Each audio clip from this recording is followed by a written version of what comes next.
Heavy metal television. Around the world, 24 hours a day. Forever free.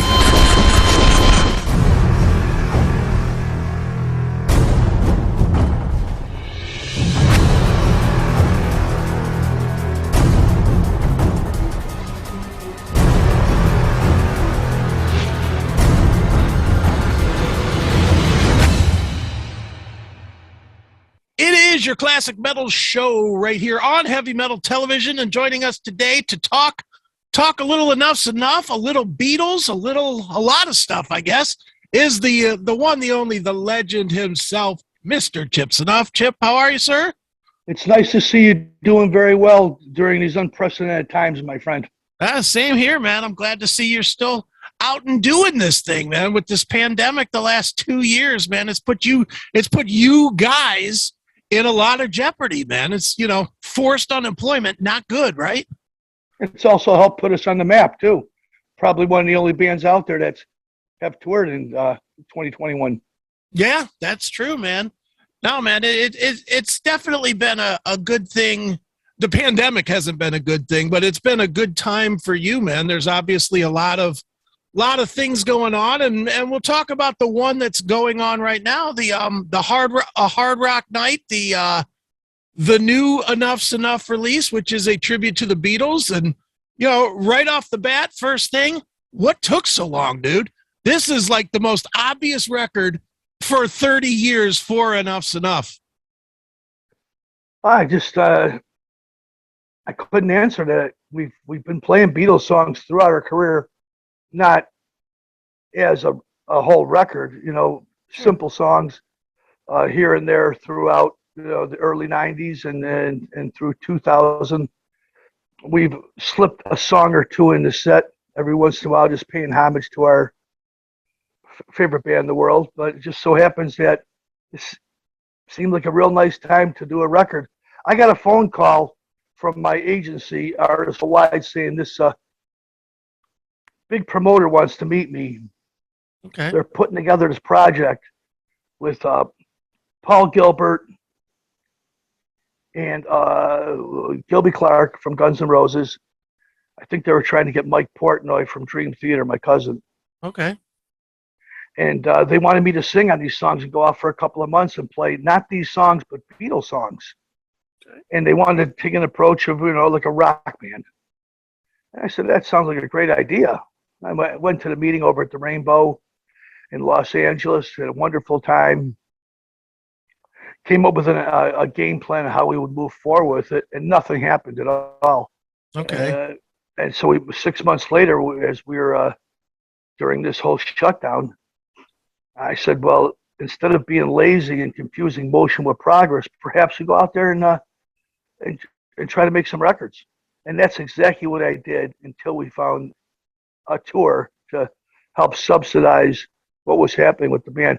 The good thing about, if you want to call it good, the good thing about the shutdown was a lot of bands, not just ENUFF Z'NUFF, but everyone was able to go back in the studio and start recording more music. So when things do open up, we'd have a plethora of material. That's a pretty simple game plan for most, but we still had to get together and congregate. So there was some challenges that were facing all of us as musicians to be able to go out and get together just as a band and crew and be able to navigate these waters.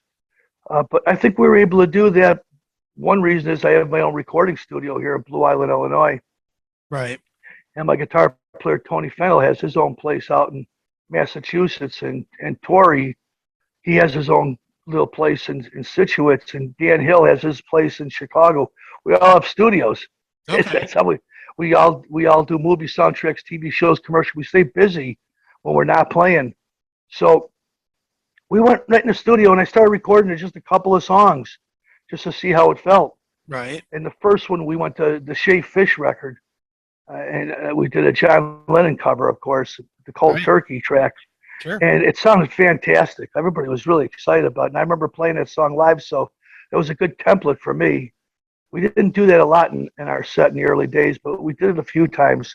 And it's a real kind of a blues-based track. Mm-hmm. And that's why I picked it, because we're a Chicago band and you had Muddy Waters out here, and Paul Butterfield, Buddy Guy, Howlin' Wolf. It only made sense. The Beatles always showed their influence, that they wore them on their sleeves from the early days. They loved the blues. They always have, and they're very influenced by that stuff. So that was the first track. Then we started recording more, Chris, and we found ourselves in a real nice position. We played it for our constituents, i.e., the record label, Right. and they were blown away.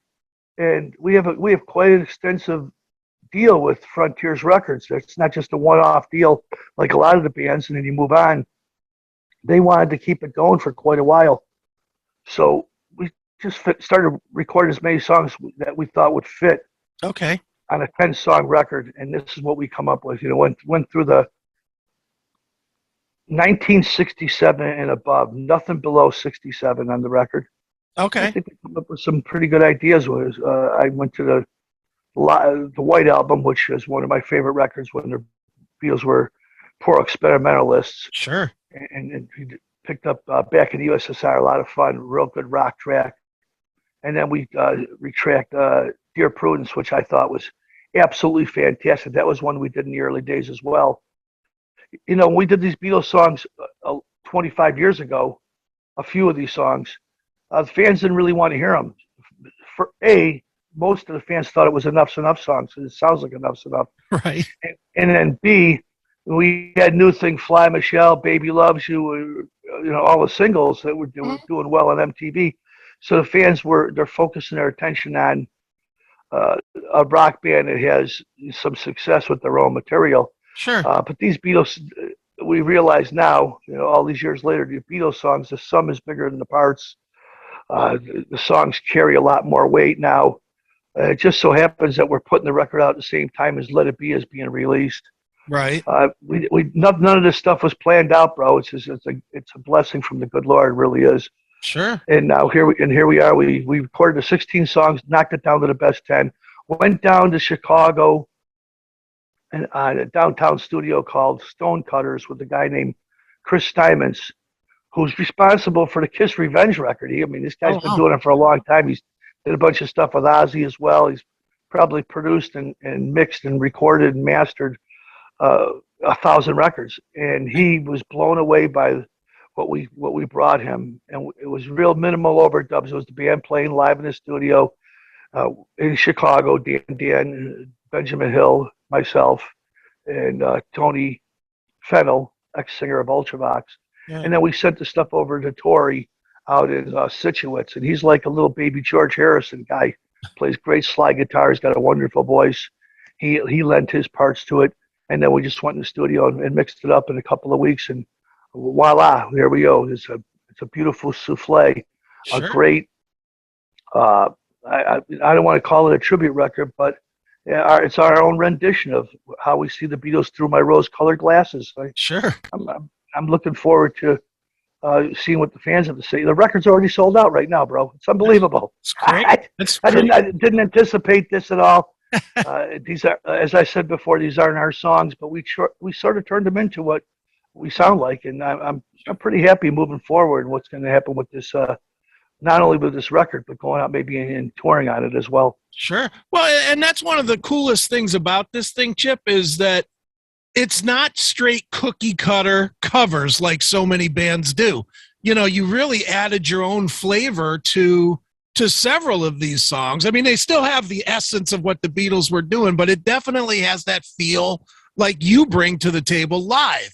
You know, it's refreshing to hear that, because especially with the Beatles, you know as well as I do, that is like hero worship territory that you don't mess with a whole lot. But you guys kind of put your own spin on it, which makes a lot of it really fun and interesting and new. I think one of the things that I'm really surprised is we may be the first rock band in the history of the music business to record a full-length Beatle record. Yeah.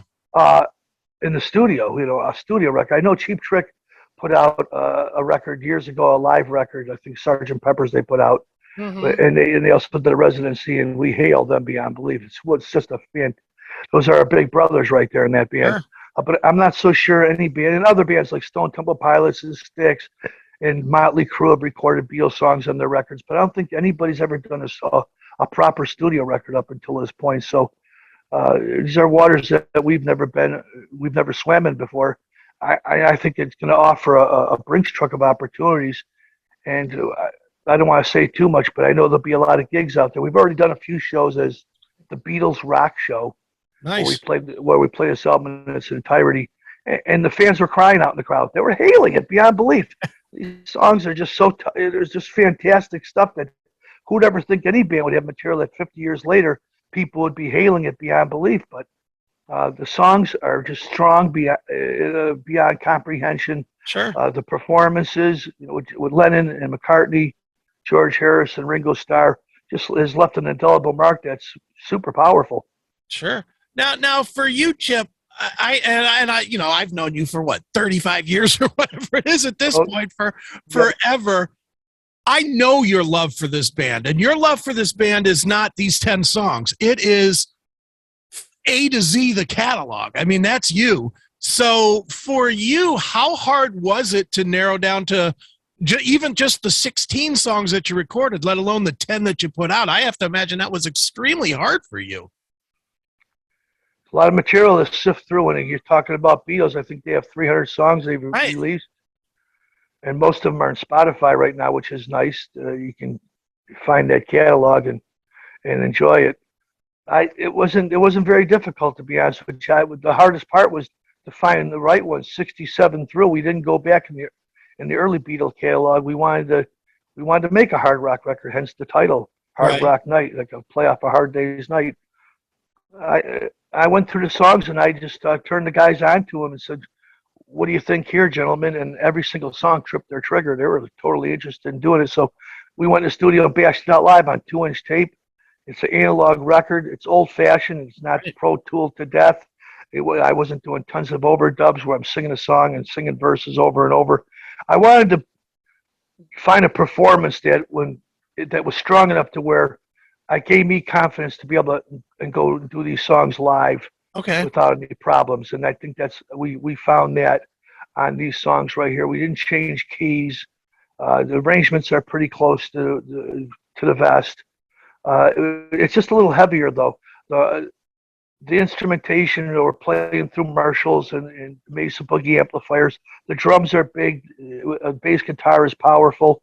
I think all together, when you hear it, you go, it's a real rock record. Right. It's the beat. It's in our. Maybe I'm mistaken, but it's my vision is how the Beatles would be if they were playing today through the equipment that we have right now. Because back in the old days, Beatles, you couldn't even hear them at the shows. They were playing through tinky little amplifiers. That was 40,000 people that were there screaming, mostly trim, and it was out of control. And people were listening with their eyes instead of their ears. But imagine if the Beatles were together right now, playing like the Foo Fighters or Cheap Trick, powerful beyond belief. Oh yeah. With a huge big PA and the technology that we have today. So it's nice to play these songs still. John and Paul, George and Ringo, they've left an indelible mark with their catalog of material, and to get the endorsement from McCartney and Ringo to be able to do these songs and get the licensing, I think it was my biggest challenge right there. Okay. And we're going to be fine. They'll make all the money on it. We're cool with that. Right. We want an audience we're going to turn people on that never heard the Beatles too as well. I just got done doing the Beatles show on Sirius XM. Okay. Those cats were blown away. They loved it. I think we did Cold Turkey, Back in the USSR, and the first single is Jet, from Paul McCartney and Wings.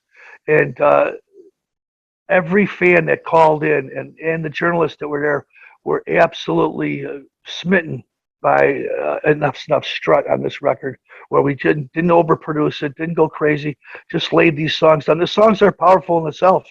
At the end of the day, that's all that really matters. I want to go out and play it live, of course, but I'd love to see a new audience grab onto these songs, and maybe it shows a different side of ENUFF Z'NUFF as well that nobody's seen. Sure, definitely, man. And you mentioned Jet. That by far my favorite song on the release. It it just rocks. And that's like the coolest thing, because it rocked when Wings did it in 77 or whatever year that was that they did it. Yeah. And it rocks even more now with you guys doing it. Was it important to you because you also did Cold Turkey on this one, was it important to you to reach past just the Beatles and do kind of the sub elements of the Beatles, doing a Lennon solo and doing a McCartney song? Yeah, I think all that whole catalog is underneath one umbrella.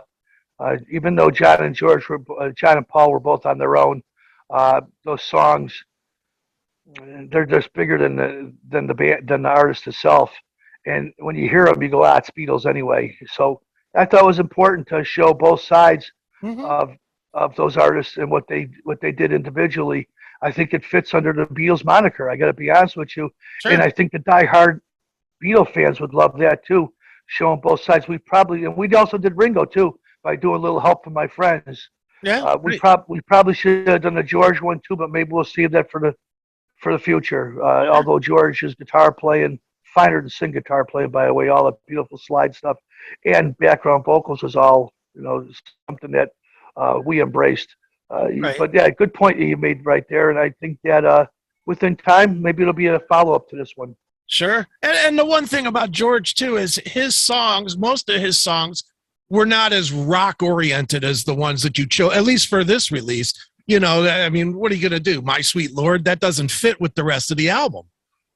No, but George does have a lot of stuff. If you listen to his earlier material where, you turn up the guitars to 10 and it's a heavy hard rock song. He had that sense of balance in him. He showed a lot of different sides. He had his own timbre in the Beatles. That's why a lot of his songs made the records in the later days. Perhaps that'll be something that a path that we'll cross in the future. But for the most part, I think the 10 that you're going to get on this Hard Rock Night record is a great representation of what we love as Beatle fans and what we can cover, where it sounds like the Beatles still, yet it's Beatles songs. Sure, definitely. We're talking about one of the greatest bands in the world. Sold 500 million records and still going strong to this day. And those songs, boy, they say a lot, because when they wrote them, when John and Paul and George and Ringo got together and wrote those songs, there was a lot of stuff that was happening in the world, and they captured it all and put it on tape. Sure. And that's the secret. That's the secret for any artist. Sure. It's the most amazing, Chip, about the Beatles is they did it without a blueprint. I guess you could sort of say Elvis was the blueprint that they grew from. But, everybody today has a blueprint. If you're a metal band, you can look at 400 other metal bands, or a rock band. You can see 1,000 other rock bands that have done it. The Beatles just didn't have that. They had Elvis, maybe Chuck Berry, but they just didn't have a mass successful blueprint to work from. They created it in so many ways. And even as big as the Beatles are today, and tell me if you think I'm right or wrong, I don't think they get enough credit for what they did at a time when there was nobody that had kind of built the foundation for them. Well, they did have George Martin, and I think he was the fifth member. Sure. That's a big proponent right there. And George came from an illustrious history of working with all kinds of different bands. And I think he brought that to the party with the Beatles. Obviously, those guys had their own timbre as singers and as players. But I was hanging out with the guitar player from Foreigner, Mick Jones, years ago. Hey. We did a show, a big festival gig with them. 100,000 people showed up. And it was Foreigner, The Fix, Billy Squier, and Alice Cooper. And one thing led to another, and I got a chance to hang out with Mick at the end of the show. And we happened to be staying at the same hotel. And I said, man, I love the stuff you do with Foreigner all those years. In the early days, I go, what tripped your trigger on when it came to writing songs? He says, I'll tell you what, Chip, I spent 6 months in the studio with the Beatles. Oh. And I learned how to write songs watching Paul and George and Lennon and Ringo. Right. And I said, so you watched the band in this, you were sitting in the studio while they were recording. He goes, oh yeah. He goes, for 6 months I did that. And I said, well, what was their approach? He says, oh, they went in the studio and Ringo counted the song off and they played. And then, of course, they'd go back and do, minimal overdubs. Paul would get on the piano, or maybe John would as well. John would get in there and sing a vocal. He liked to double his vocals up. And they do, George would play some slide guitar. But for the most part, the template was laid down with drums and bass and a rhythm guitar. And, Sure. I'll never forget that. And he listen to those Foreigner songs are great. So I think those thoughts came with me and stayed with me. And so when we made this record, I took the same approach. Very good, man. Well, Chip, obviously, man, as you've seen, and I think it started right here with me. Donnie been making noise more than news. And I'm not going to ask you to comment on the things he's saying, because he's saying what he's saying, and that's whatever. And I know you well enough to know you're not going to publicly sling mud anyway. My question to you, though, is there any way at all in 2021, 2022 that him returning to ENUFF Z'NUFF would be beneficial to ENUFF Z'NUFF? Would it be better as business? Would it be better as it gives the fans more of what they want? Or are you content with where you are today and where you're taking it today? Well, let me ask you this. Would Peter Gabriel want to come back into Genesis? They got back together and going on tour, and they sold 50 million more records than we did. You think he's coming back to do that? I just don't think so. You think Dennis DeYoung's going to go back to Styx right now? There's Sebastian going back to Skid Row. I just don't think that they're going to. I think those bands had a lot to say. They sold many more records than we did. Sure. They gave themselves many, many years of hard work and dealing with all the rigmarole that goes on with being in a rock band. I'm not so sure as any musician out there that's as loyal as I am, that I had all these years, what I've brought to the party and kept the name out there. We just lost the great Herbie Herbert, right? Our manager who managed Journey and all the bands. And Herbie, and when I did the Kiss cruise with Doc McGee, they also did the same thing. Chip, you should have been doing this 10 years ago. It wasn't a job that I really wanted, Chris. But I wanted ENUFF Z'NUFF to continue to flourish. Sure.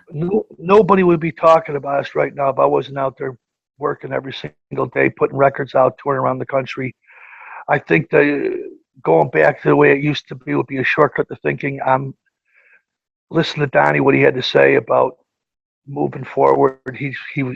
There's plenty of fodder out there, subject matter, him talking about how he doesn't want to do it anymore. He's had health issues, and right. He's went through some tough times, and he's disillusioned by the business. Now, 8 years later, you're going to say, well, I want to get back in the forefront after slinging mud when you live in a glass hovel. I really believe that, and I planned the solo record, by the way, and I brought the whole catalog to Cleopatra through Brian Pereira, and helped fund him so he had his finances were taken care of during a time when everybody was hemorrhaging. Sure. And more than anything, I've kept the name out there all these years. Why he's been retired. I think I've been more than loyal. And this is my manager's telling me this. I've been more than loyal. I've been a true friend and great person. Last but not least, playing on the solo record and playing bass on it and doing the video for him. I think I've done everything I can, and I believe that this is not a job anymore. After he retired, I understand. He says, "Look, I'm not interested in jumping in a van like you guys do it and touring around the country. Right. Why would I just go for a money grab? The only place I could do that would be in Japan, because that was our biggest market out there. And I think that I'm grateful for the 29 years that we had touring together and stuff. That's enough. I don't know anybody else anything else, just like Skid Row and Styx and all those bands don't owe anybody anything. Sure. They've given everything they got for their amount of time that they put into their project. And I feel that I don't want to confuse motion with progress. Right. We're still moving forward. We have a record deal. The catalog of it, if there's a movie, a soundtrack, a TV show, a commercial, he'll be compensated for his songwriting prowess. I think that's fantastic right there.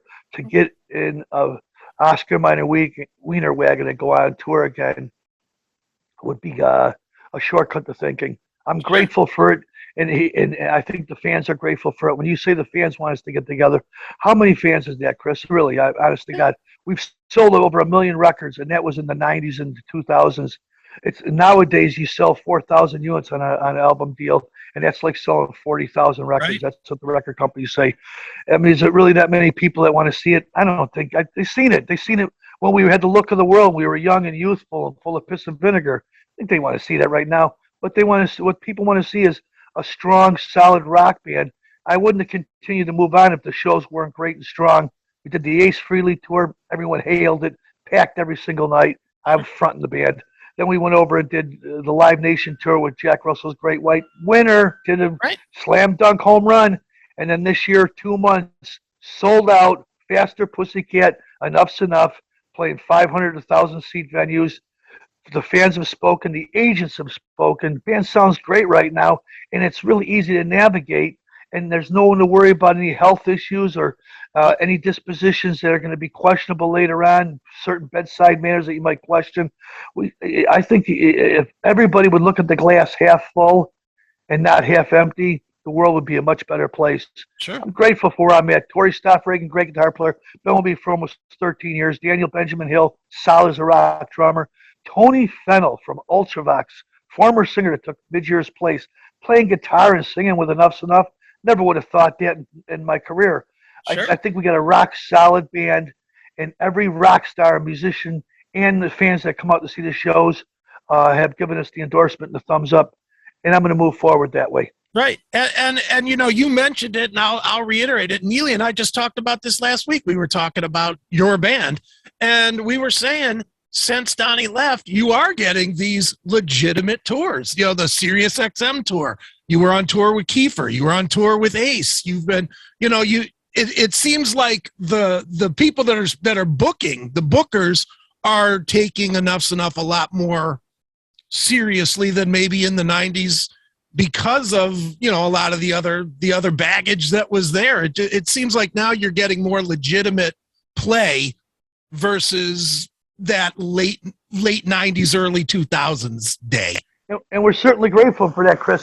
Listen, when I did that KISS cruise in 2019 or 2018, and I'm on stage playing, and I look out, and it's all the guys from KISS are there, and Doc McGee's there. Sure. And Evan Stanley, Paul Stanley's kid, comes up. He did Baby Loves You with us.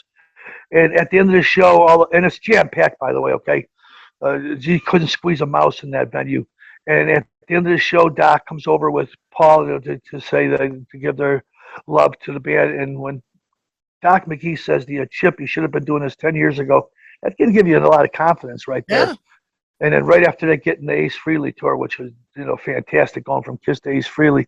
Can't go wrong there. Having the KISS endorsement is certainly something I embrace. Sure. But not only that, I see the records that we're selling. You know, we're moving units.